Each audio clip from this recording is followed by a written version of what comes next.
2025 nga International Katropa Men's Day celebration dinhi sa atong probinsya. Pagahimoon, kumana adlaw nga Miyerkules, Nobyembre 19, tuig 2025, ang kagamhanan na lalawigan ang 2025 International Men's Day Katropa na nagadaya ini sa tema na pagpupugay at pagpapahalaga sa mga kalalakian.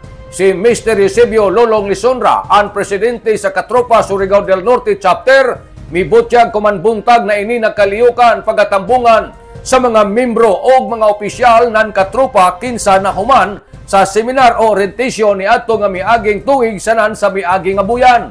Ini na mga taga-munisipyo, amuan munisipyo ng Tubod, sanan sa Socorro.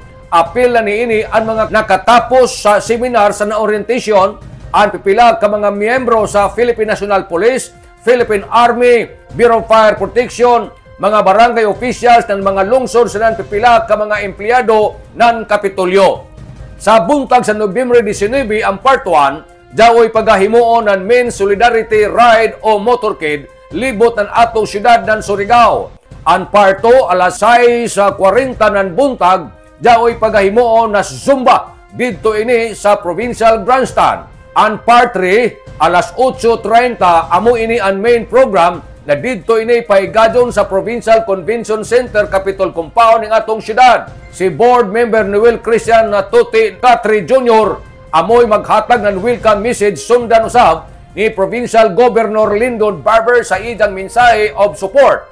Sanan si Provincial Vice Governor Eddie Jedgo Kiangkig Jr., Mayor Paul Dumlao, ang City Mayor ng syudad sa Surigao.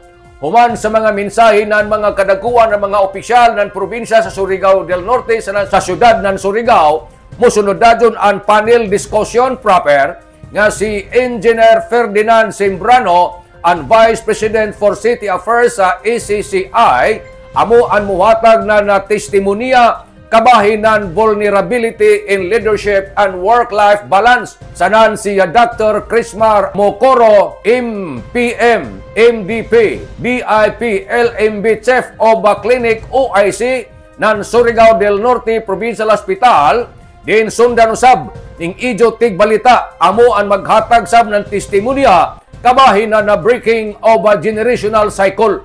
Sanan si Oscar T. Cardusa, ang retired police sa Katropa Socorro Chapter, muhatag sab sa ija testimonya. Musunod sab gilayon an open forum na pagadumayahon ni Mr. Eusebio Lisonra, ang Assistant FIDMO. Si Jaisob ang presidente ng Federated Katropa Surigao del Norte. Ang Part 4, jaoy Men's Health Hub and Wellness para ini sa prostate cancer early detection screening, sanan HIV screening and provision of condoms, sanan daon pay eye consultation and provision of reading glass, sanan ang katapusan ng kaliyukan amo ang haircut. Nanukad gikan diri sa Kapitolyo ini si Maricseners Marconsim Vlogs, Mario Conali Simulan mula ang salamat. Marajaw na adlaw natong tanan.